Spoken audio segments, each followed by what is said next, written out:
This is a download from BFM 89.9, the business station. This is the TED Radio Hour. Each week, groundbreaking TED Talks. Our job now is to dream big. Delivered at TED conferences. To bring about the future we want to see. Around the world. To understand who we are. From those talks, we bring you speakers and ideas that will surprise you. You just don't know what you're going to find. Challenge you. We truly have to ask ourselves, why is it noteworthy? And even change you. I literally feel like I'm a different person. Yes. Do you feel that way? Ideas worth spreading. From TED and NPR. I'm Manoush Zomorodi. Coming up. Without gratitude, my mental state would be just a disaster. So I am grateful to gratitude for helping me. But yeah, I don't think it's all rainbows and unicorns. It is a discipline that you have to work at. On the show today, the gratitude chain. First, the news.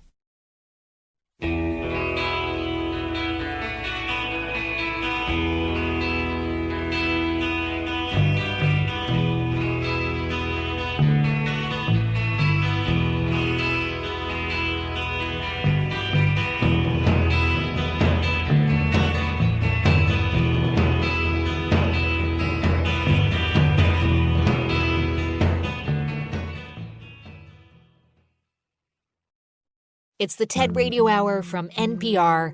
I'm Manoush Zomorodi. And today on the show, the gratitude chain. One man's quest to deliver something as deceptively simple as a thank you to hundreds of people across the globe. It doesn't come to me naturally. My default mood is more Larry David than Mr. Rogers. This is writer and TED speaker AJ Jacobs. And AJ has brought us a selection of talks that have influenced his work. Talks that he is grateful for, with ideas about the benefits of gratitude. It is a discipline that you have to work at. You might be familiar with AJ's work.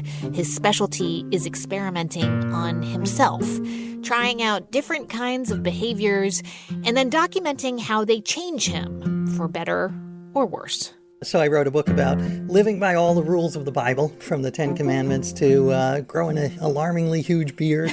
I tried to be the healthiest person alive. I tried to practice radical honesty, where there's no filter between your brain and your mouth. So that was terrible. Yikes. But interesting. Yes, yikes.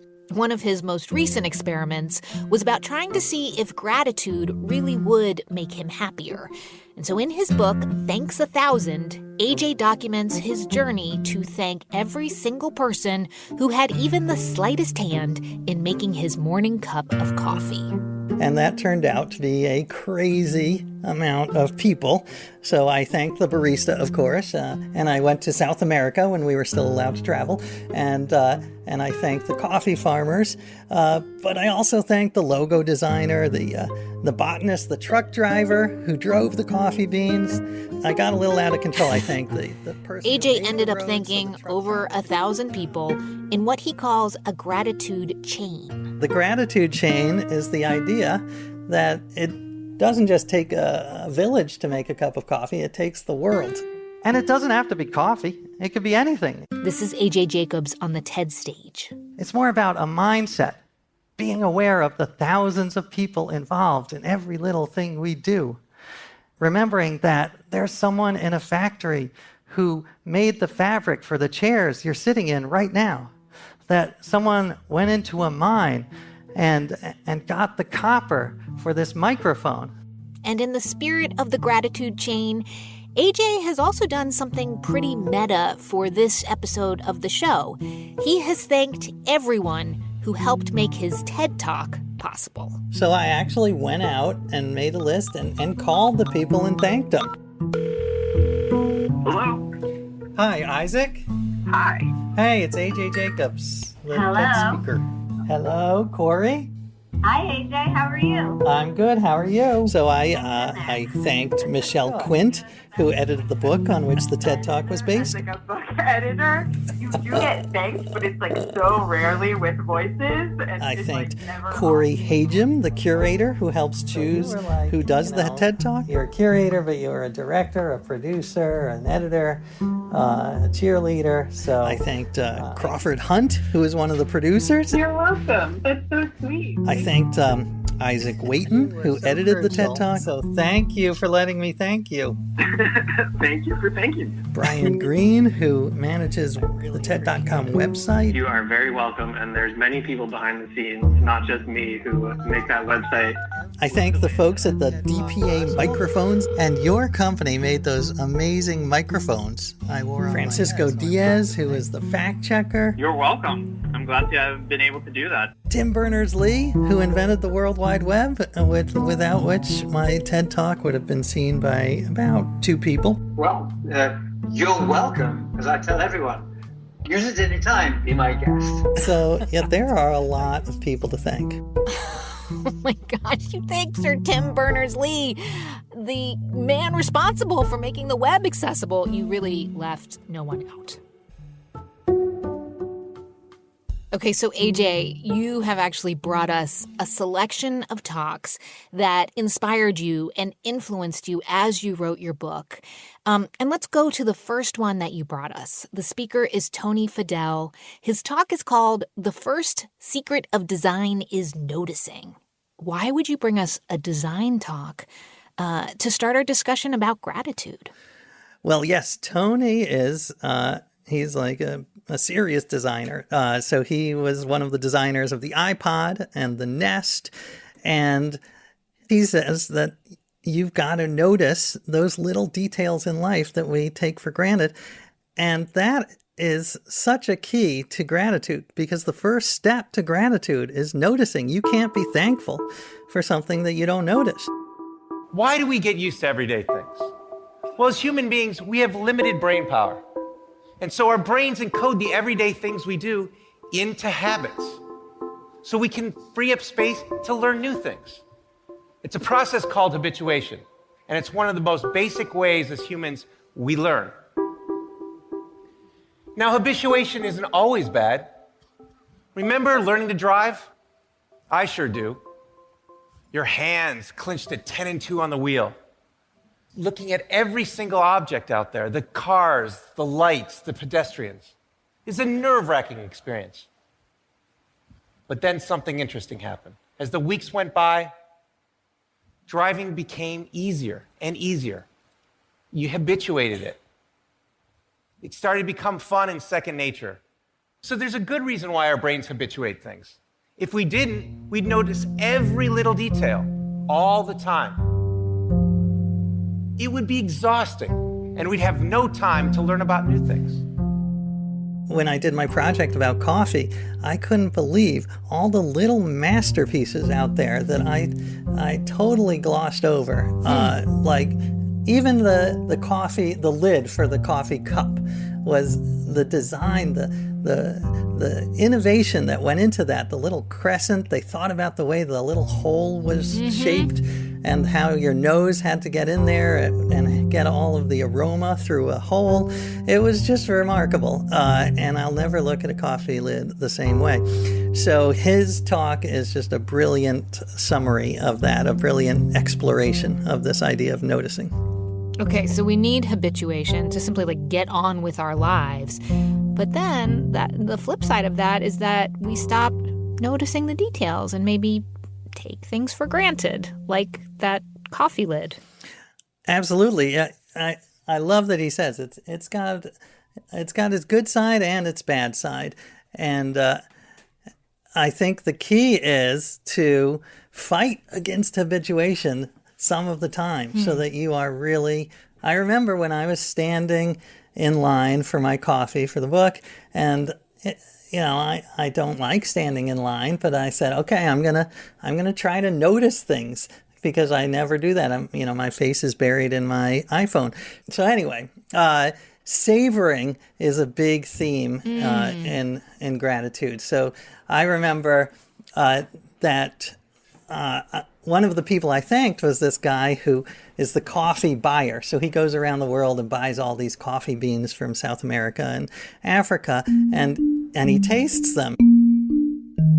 And the tasting is this hilarious, elaborate ritual where he will take a sip, and really loud. You got to slurp because you got to spray it all over your mouth. Apparently, there are taste buds in the roof of your mouth. But anyway, he would taste it and he would say things like, I'm tasting notes of mango and cedar and overripe pineapple. And I would take a taste and I'd be like, well, I'm tasting coffee. But the idea was he taught me to just pause for those 2 seconds and let the coffee sit on your tongue and really focus on that acidity and the sweetness and the texture of the liquid, and that moment, that slowing down of time. That is what savoring is all about, and that is sort of the antithesis of habituation. Yeah, and that is exactly what Tony Fadell says, that the savoring of the moment is what has sparked really the greatest designs. And he tells a story that I had never heard before. See this? This person, this is Mary Anderson. In 1902 in New York City, it was a cold, wet, snowy day, and she was warm inside a streetcar. As she was going to her destination, she noticed the driver opening the window to clean off the excess snow so he could drive safely. When he opened the window, though, he let all this cold, wet air inside, making all the passengers miserable. Now, probably most of those passengers just thought, it's a fact of life. He's got to open the window to clean it. That's just how it is. But Mary didn't. Mary thought, what if the driver could actually clean the windshield from the inside so that he could stay safe and drive and the passengers could actually stay warm? So she picked out her sketchbook right then and there and began drawing what would become the world's first windshield wiper. Now, as a product designer, I try to learn from people like Mary, to try to see the world the way it really is, not the way we think it is. Why? Because it's easy to solve a problem that almost everyone sees, but it's hard to solve a problem that almost no one sees. Mary Anderson, inventor of the windshield wiper. I love the story, and I think it's such an important reminder that everything we use on a daily basis, it comes from somewhere, and a ton of work went into creating it. And, we should definitely send a thank you out into the universe for Mary Anderson and her ability to push past habituation and notice something that annoyed her, frankly. A lot of times we notice things that annoy us, right? Right. Well, yeah, she is such an unsung hero. I love this story. And what you said is right. Like, that's not just windshield, that's everything. I remember I learned a new word in my coffee journey, which is Zarf, Z-A-R-F, which is the name for the little sleeve that goes around your coffee cup. So good. Why are we not all using that word every day? It is an important word, good for Scrabble. And by the way, there are like ancient Zarfs made of gold in China and the Arab world. Yes. So it's got a long history, but the modern Zarf, the cardboard one, was invented by this couple in Seattle who just, the guy burned his fingers while driving and drinking coffee, and he said, well, this will never happen again. And he has saved billions of fingers from, if not burning, uncomfortable heat. So thank you to him. In just a minute, how saying thank you isn't just about noticing others. It's also about noticing their stories. I'm Manoush Zamarodi, and you're listening to the TED Radio Hour from NPR. Stay with us.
It's the TED Radio Hour from NPR. I'm Manoush Zomorodi. And today on the show, we're spending the hour with writer A.J. Jacobs and following the gratitude chain. Before the break, we talked about the first step in practicing gratitude, which is to pause and notice all the things we have to be grateful for. And A.J. says the next step is going deeper and understanding that behind everything we use, eat, or drink, like a cup of coffee, there are thousands of stories.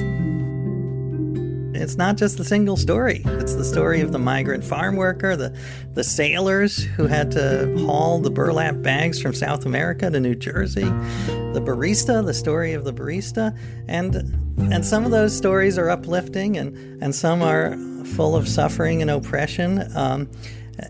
And we shouldn't prejudge. We should let people tell their own stories. But we need to remember those stories and that it is there's not just one perspective. And that actually brings us to the next talk that you chose, which happens to be one of the most viewed TED Talks of all time. It's called The Danger of a Single Story by the Nigerian writer Chimamanda Ngozi Adichie. And she starts with a very, very personal example. It was just something that happened to her when she went to college in the United States and she met her new roommate for the first time. My American roommate was shocked by me. She asked where I had learned to speak English so well and was confused when I said that Nigeria happened to have English as its official language. She asked if she could listen to what she called my tribal music and was consequently very disappointed when I produced my tape of Mariah Carey. She assumed that I did not know how to use a stove. What struck me was this: she had felt sorry for me even before she saw me. Her default position toward me, as an African, was a kind of patronizing, well-meaning pity. My roommate had a single story of Africa, a single story of catastrophe. In this single story, there was no possibility of Africans being similar to her in any way, no possibility of feelings more complex than pity, no possibility of a connection as human equals. Ooh, I love this story. And clearly, this idea, AJ, of the danger of a single story stuck with you. And part of training ourselves to be more grateful is trying to unpack the story of each person so that we don't flatten or stereotype them. I think that's a huge part of it. I think what the stories do is they make you realize you're dealing with human beings, that this coffee didn't just appear. And like the barista that I got to know, my barista, and hearing about the good and the bad of her jobs, how yes, she loves seeing people's faces light up. Well, literally their face changes when they have that first sip of coffee. But also how it's really not an easy job. You're dealing with people in a dangerous state of pre-caffeination. Her feet ache and she had a car accident, which made it worse. And so just seeing them as humans as opposed to a step in the chain. Yeah, I mean, sometimes we don't even stop to think about a person other than how they are helping us or how they're relating to us, right? And to Chimamanda, that is an expression of power. There is a word, an Igbo word, that I think about whenever I think about the power structures of the world, and it is nkali. It's a noun that loosely translates to be greater than another. Like our economic and political walls, stories, too, are defined by the principle of nkali. How they are told, who tells them, when they are told, how many stories are told, are really dependent on power. Power is the ability not just to tell the story of another person, but to make it the definitive story of that person. The Palestinian poet Mourid Barghouti writes that if you want to dispossess a people, the simplest way to do it is to tell their story and to start with secondly. Start the story with the arrows of the Native Americans and not with the arrival of the British, and you have an entirely different story. Start the story with the failure of the African state and not with the colonial creation of the African state, and you have an entirely different story.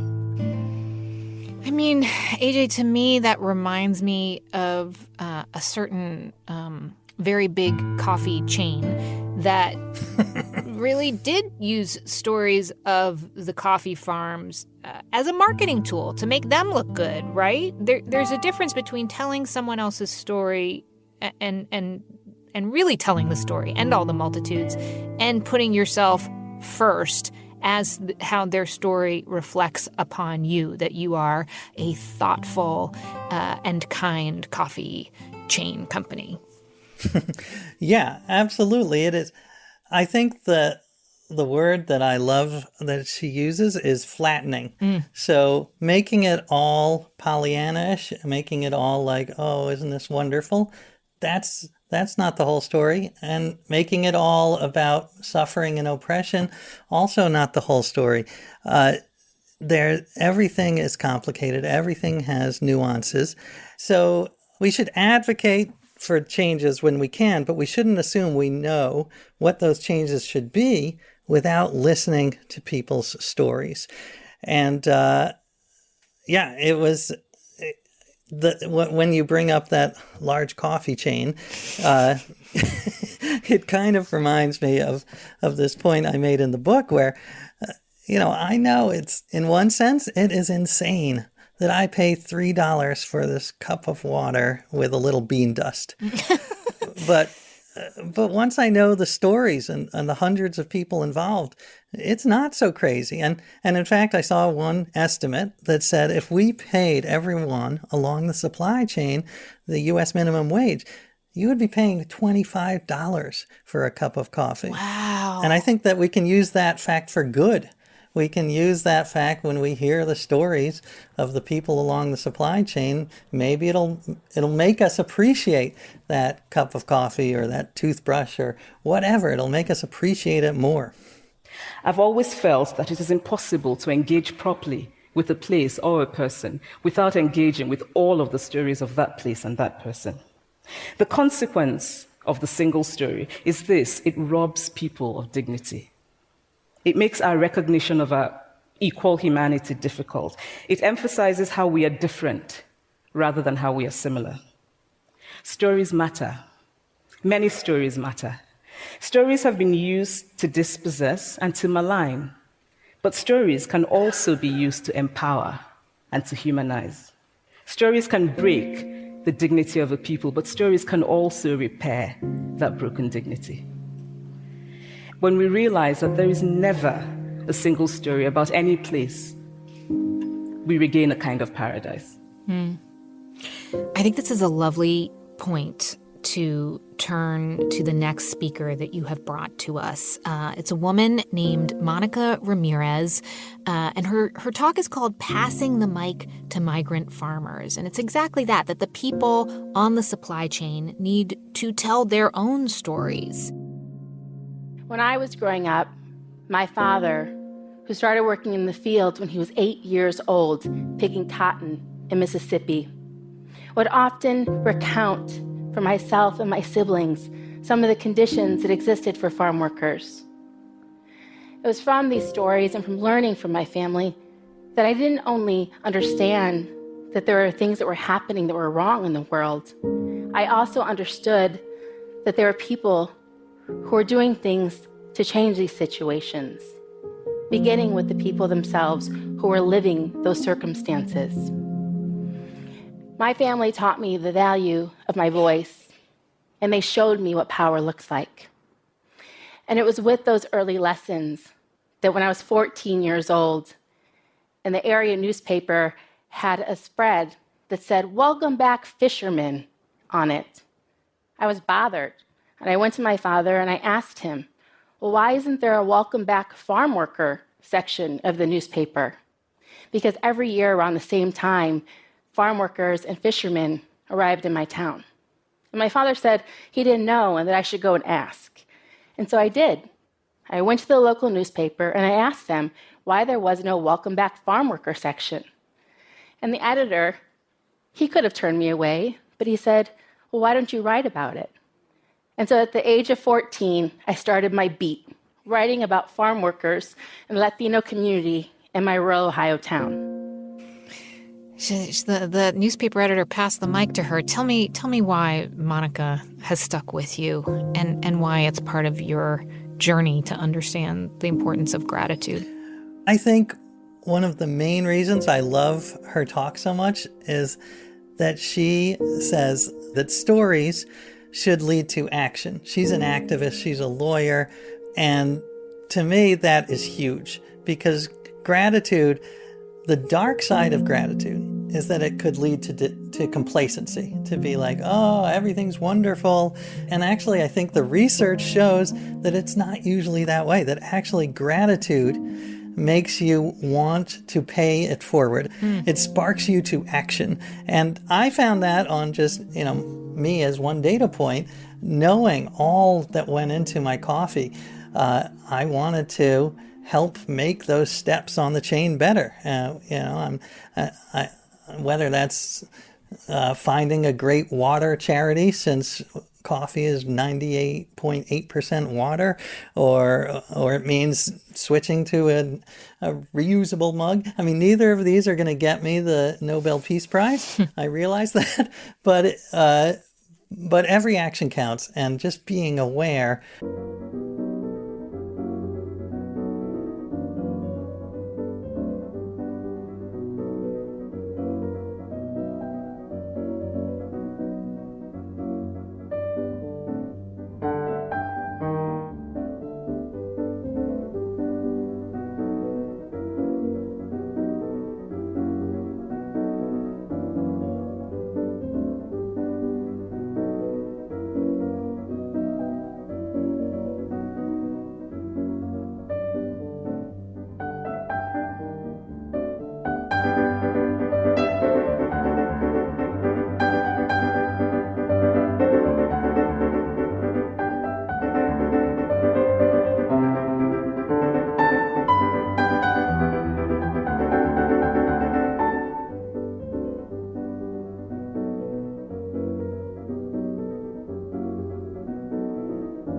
Of these stories sparks you to action.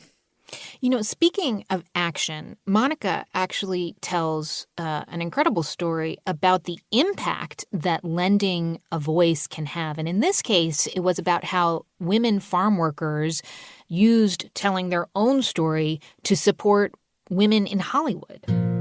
One powerful example in which this happened was in November of 2017. Time magazine published a letter from Alianza Nacional de Campesinas, an organization that I co-founded that represents the interests of 700,000 farm worker women across our country.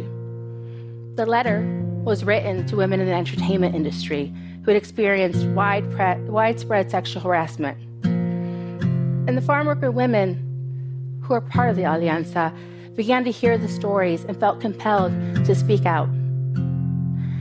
And so they did so through this letter. And in the letter, they wrote, "We understand the isolation, betrayal, and harm that you have felt, because we have felt it too. But we understand and we believe you." And it was this letter from farm worker women to women in the entertainment industry that helped the world see farm worker women in a way that they'd never seen them before. And it helped to bring together partners who on any other day might have been considered unlikely partners to take on an issue as difficult as sexual harassment. Farm worker women demonstrated the power of solidarity and empathy. And by doing that, they helped spark a movement that brought women from other industries forward to also take action. Action, as you were saying, it's great to have gratitude. It's great to say thank you, but without actually doing something to rectify the wrongs, words can ring very hollow. Right, exactly. It should not be. Gratitude should not lead to complacency. It should be a two-way street. It should be a spark to action. Okay, so Our next talk, the one that you have brought us, it is by David Steindl-Rast. He is a Benedictine monk and teacher on the subject of gratitude. So we're going right to the heart of the matter here. His talk title is Want to be happy? Be grateful. I mean, that's what we've been talking about, right? Has all this gratitude made you happy? According to David, it would have to. Yeah, I mean, yes and no. I mean, it's still a struggle. I've got the two sides, and I'm often, gloomy, depressed, and cranky, especially during COVID.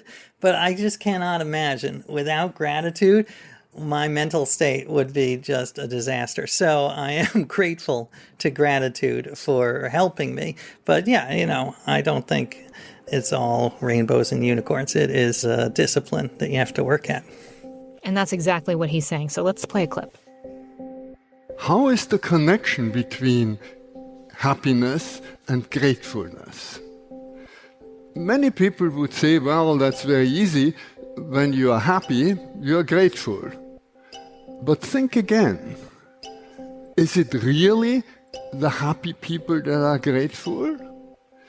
We all know quite a number of people who have everything that it would take to be happy, and they are not happy because they want something else, or they want more of the same.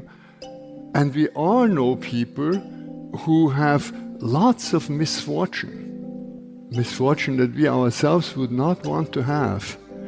And they are deeply happy. They radiate happiness. We are surprised. Why?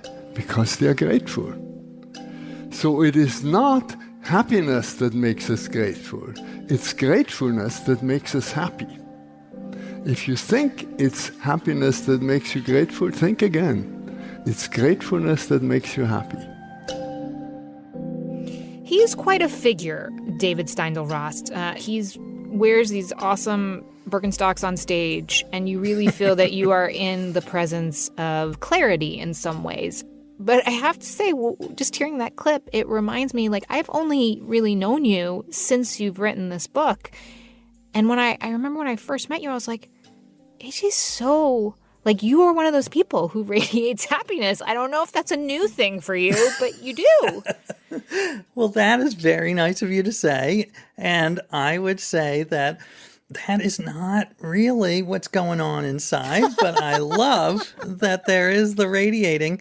I mean, one of the most powerful lessons I've learned, and it runs through all my books, is the importance of faking it until you feel it. Huh. And I saw this in the Gratitude Project. I would wake up in my default mode of grumpiness, and I would force myself to call people and thank them, and it was often very awkward. But if you act in a certain way... As we'll hear. Exactly, it does. Yeah, I mean, one of my favorites was I called this woman who does pest control for the warehouse where the coffee beans are stored. And I said, I know this is weird, but I just want to thank you for keeping the insects out of my coffee. And she said, well, that is weird, but thank you. I don't get a lot of positive feedback. And she said it was like an anti-crank phone call. So the idea of forcing yourself to do things, eventually you can trick your mind. So there's a great quote, I wish I had come up with it, that it's easier to act your way into a new way of thinking than to think your way into a new way of acting. So how important the external is to changing the internal. You know, I may not always be happy, but I'm sometimes trying to trick my mind and saying, acting as if, what would a good person do? What would a compassionate person do? What would a happy person do? And trying to do those actions. When we come back, more from writer A.J. Jacobs about how showing gratitude isn't just about being nice. It can actually change our brains. I'm Manoush Samarodi, and you're listening to the TED Radio Hour from NPR. Stay with us.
It's the TED Radio Hour from NPR. I'm Manoush Zomorodi, and today we're spending the hour talking to writer AJ Jacobs about his journey on the gratitude chain, with TED Talks that have inspired him along the way, including one by a Benedictine monk, David Steindl-Rast. Grateful living, that is the thing. And how can we live gratefully? By experiencing, by becoming aware that every moment is a given moment, as we say. It's a gift. You haven't earned it. You haven't brought it about in any way. You have no way of assuring that there will be another moment given to you. And yet, that's the most valuable thing that can ever be given to us. This moment with all the opportunity that it contains. If we didn't have this present moment, we wouldn't have any opportunity to do anything or experience anything. And this moment is a gift. It's a given moment, as we say. I mean, to me, what I love about this is that he's basically talking about memento mori, reminders of death, and just being aware that you only have a certain amount of moments. And I love memento moris. I've written about the history of them and how in classic paintings you have little skulls to remind people that you are only here for a little bit. And I actually, on my computer desktop, I have a picture of a skull. And it's not like a scary skull. I got like one fun, psychedelic, colorful skull because I didn't want to like freak myself out. But I love just looking at and being like, yeah, you know what? Maybe I shouldn't be so worried about, that my Wi-Fi goes out for 3 minutes. I'm going to die. So I better carpe the diem. And do you feel like, are you hearing, I certainly am hearing from more people who are experiencing gratitude these days because of the pandemic. People stopping to be grateful for their health, their job, their family, that restaurant on the corner. But at the same time, there can be a lot of mental health challenges if you're thinking about how imminent death can be. And if, in this case, with COVID-19, it is actually, for some people, extremely close. So I guess I'm wondering, do you, when you hear David talking, do you hear it in a different light, considering what's been going on for the past year? Yeah, COVID has been so emotionally gutting, but it also has those tiny silver linings, like making us realize not to take things for granted. I have certainly experienced what Michelle Obama calls that low-grade depression during COVID. And I think that gratitude has been a huge part of helping me survive. Gratitude as an outward-facing emotion. And when I've been more severely depressed, I think the way I have gotten out of it is by looking outward and trying to help other people. That makes me think of another thing that David says, which is that this idea that gratitude compounds itself, that not only does it make you feel better, but it actually makes you brave enough to take action to help other people, which then it grows this feeling of gratitude and empowerment. There's a wave of gratefulness because people are becoming aware how important this is and how this can change our world. It can change our world in immensely important ways. Because if you're grateful, you're not fearful. And if you're not fearful, you're not violent. If you're grateful, you act out of a sense of enough and not of a sense of scarcity, and you're willing to share. If you're grateful, you are enjoying the differences between people and you are respectful to everybody. And that changes this power pyramid under which we live. And it doesn't make for equality, but it makes for equal respect. And that is the important thing. Oh, that's good. That is good. That is good. I feel that your book actually is that. Each chapter is giving equal respect to each contributor to your cup of coffee.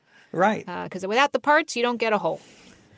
Absolutely. It is, as I said earlier, it doesn't take a village, it takes the world. And now, we're in a global world, which has its pros and cons, but we should be aware of the amazing interconnections. And I also love what he says. I talk about in my book the idea of a deficit mindset, how we're really obsessed as humans with what we're missing. It's sort of, that's our built-in wiring, instead of focusing on what we have. And if you get rid of the deficit mindset, then I agree with David that you are much more likely to help other people. This brings us now to the last talk that you've brought us, and a speaker who's kind of the antithesis of David Steindl-Rast and his sort of magnanimous joyousness that only a monk can have. You've brought us a rather dour comedian, actually, Robin Ince, and his talk is called Science versus Wonder, and actually I found it no less moving. So let's listen to a clip. It's pretty existential. Science actually says we will live forever. There is one proviso. We won't actually live forever. You won't live forever. Your consciousness, the you-ness of you, the me-ness of me, that gets this one go. But every single thing that makes us, every atom in us, has already created a myriad of different things and will go on to create a myriad of new things. We have been mountains and apples and pulsars and other people's knees. Who knows, maybe one of your atoms was once Napoleon's knee. That is a good thing. Unlike the occupants of the universe itself is not wasteful. We are all totally recyclable. And when we die, we don't even have to be placed in different refuse sacks. This is a wonderful thing. Oh, man, that is... first of all, You are so right. I didn't even realize I was doing that. But I went from a monk to a hardcore atheist, and yet they were both talking about this idea of awe and wonder. And it's so interesting. And I love this talk because... it argues that you can be a naturalist, a rational, science-minded person, and still experience this wonder and this sense of gratitude. And I'm pretty agnostic, secular, but I love the way he puts it, this idea that our atoms have been stardust, they could have been Napoleon's knee. Just the idea that there is something instead of nothing is just mind-blowing. And I think all the time about this story my grandfather told me. He once attended, when he was young, he attended a lecture by Clarence Darrow, who was this legendary lawyer. And I said, well, what did he say? And my grandfather said, Darrow talked about just how unlikely it is that we exist, that there were 250 million sperm, and ours was the one that got to the egg. And it was very weird talking to my grandfather about sperm, but it was also amazing because it was like, yes, it is so remarkable. The odds of us existing are just infinitesimal, and again, I like that. This idea of you looking into your grandfather's eyes and being like, oh my God, you exist. I exist. We exist here together. It was very weird. And we weren't even smoking pot. So it was. But I think, with Robin Ince, he takes pains to say, yes, we can be existential, but this is not a nihilist thing. It's just a reminder. Steven Weinberg, the Nobel laureate, once said, the more the universe seems comprehensible, the more it seems pointless. Now, for some people, that seems to lead to an idea of nihilism. But for me, it doesn't. That is a wonderful thing. I'm glad the universe is pointless. It means that if I get to the end of my life, the universe can't turn to me and go, what have you been doing, you idiot? That's not the point.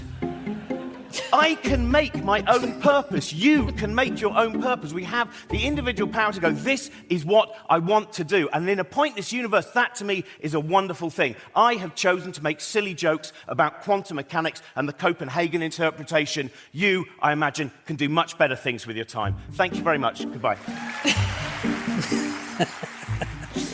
Man, I love that. It's like basically saying, you can't get this one wrong. I know, it is very freeing. It is very liberating. And, I do actually think you can get it wrong. You can devote your life to, being a total asshole. But I also love how empowering it is to say, you can create your own purpose, which I do believe. And I do believe that. So tell me a little bit. Did you think about this idea of free will and agency in an indifferent universe when you have decided to embark on these projects? That there is a greater purpose to them. They make for great stories, but there's also it's pretty profound. A.J. Jacobs, where you land, in your gratitude book, of course, and all of the things you do. Well, thank you for saying so, Manoush. That is lovely. Yeah, I mean, I try to send out a positive message, partly because if I didn't, I would just descend into darkness and cynicism, which is... And I do think a lot about luck. I think the idea of luck is huge, and it really relates to gratitude. If I believed that whatever success I've had is all because of my brilliance, then I think I would be a very different person. But I am so aware of how much luck plays a part in life, and where I was born, and how lucky I was to be born where and when I was, and all the lucky breaks that I've gotten along the way. And that makes me much less judgmental, much more thankful. There's so much luck involved. I've been thinking a lot about the perversion of the word humbled, and how, Kim Kardashian is humbled that she gets to spend her vacation on an island or whatever. And I think what you're actually pointing out is we can be more grateful for what we have if we don't think that we deserve it in some way. Yeah, to believe that you were given this destiny because you deserve it. No. And I love Obama talks about this, and he says, I think I was born with some natural talent and I worked hard. But there are millions of other people who were born with natural talent who also worked hard, but didn't get the lucky breaks I got. I want to just circle back to being grateful, because there must be some people who are listening to this and are thinking like, I just, oh, please, this is exhausting. I cannot be grateful for every piece of sand in the concrete of the sidewalk outside my house, or the actual bag that my groceries get delivered in. Yes, you don't have to write a book about, thanking the people who make the asphalt for the roads where the trucks go. And it can be little. It can be little things. It can be, just once a day, a little ritual. Every day I send a note to my mom of some small, tiny thing that I'm grateful for, just that the elevator didn't crash and break my collarbone. It could be as crazy as that. So yeah, try not, I hope it's not exhausting. In fact, I find it a little addictive. I mean, psychologists will tell you that gratitude actually is hooked into the reward circuits of the brain, and it is a little hit of dopamine. And I think making that gratitude a creative act, instead of just like the sort of the pro forma, thanks a lot, thank you, making it really specific and interesting and creative, that I honestly think is better for both people. Do you know when someone is being genuine or not with their thank yous? Not necessarily. And again, I'm not sure how much that matters, because as I said, I am a believer in the idea that if you act in a certain way for long enough, then you can trick your brain. So sometimes I really don't feel like saying thanks, and I'm feeling, really dark and pessimistic, but I'll say it anyway. And I think if you do it enough, it does have this positive effect on you. I can think of a couple instances where I feel a little like resentful or resistant to saying thank you. Like, I don't think I should have to thank you, dear son, for setting the table. You know what I mean? Or I've noticed recently that people do say thank you to each other more in the work setting. And I sort of feel like, well, there is a danger of, by saying it as often as you do, it doesn't mean anything anymore. I want each of those thank yous to land in a way where they are felt.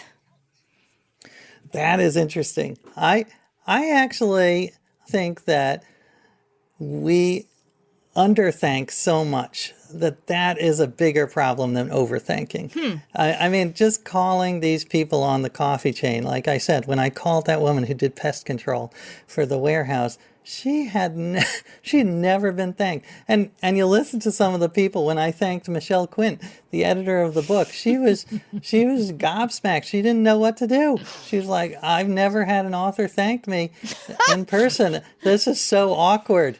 But sometimes awkward is good, and I think in the end, I think in the end it boosted both of our moods. So I would say, err on the side of overthinking instead of underthinking. And I thank my kids for setting the table. I think, listen, it may be their job, but they're still doing it, and that itself I should be grateful for. AJ, thank you so much for. I feel like I need to say that again. AJ, thank you so much for spending this hour with us. I truly am grateful to you for you unpacking how you linked together your gratitude journey. You took us along on the ride, and it was fun and made us feel good and made us feel so grateful for all we have in this world. Oh, man. Well, thank you. As I say, I'm kind of obligated to say that, but I truly mean it. Thank you for having me. That's writer AJ Jacobs. He's the author of Thanks 1,000, A Gratitude Journey. And thank you for listening to our show this week on gratitude. To learn more about the talks on today's show, go to TED.NPR.org, and to see AJ's many talks, along with hundreds more TED Talks, check out TED.com or the TED app. We couldn't possibly thank everyone who made this show possible, but I want to thank our TED Radio production staff at NPR, which includes Jeff Rogers, Sanaz Meshkinpour, Rachel Faulkner, Diba Motasham, James Delahousie, J.C. Howard, Katie Monteleone, Maria Paz Gutierrez, Christina Kala, Matthew Cloutier, and Farah Safari, with help from Daniel Shukin. Our intern is Janet Wuzhong Lee, and our theme music was written by Ramteen Arablouei. And a thank you to our partners at TED, who are Chris Anderson, Colin Helms, Anna Phelan, and Michelle Quint. I'm Manoush Zomorodi, and you've been listening to the TED Radio Hour from NPR. Thank you for listening to this podcast. To find more great interviews, go to bfm.my or find us on iTunes. BFM 89.9, the business station.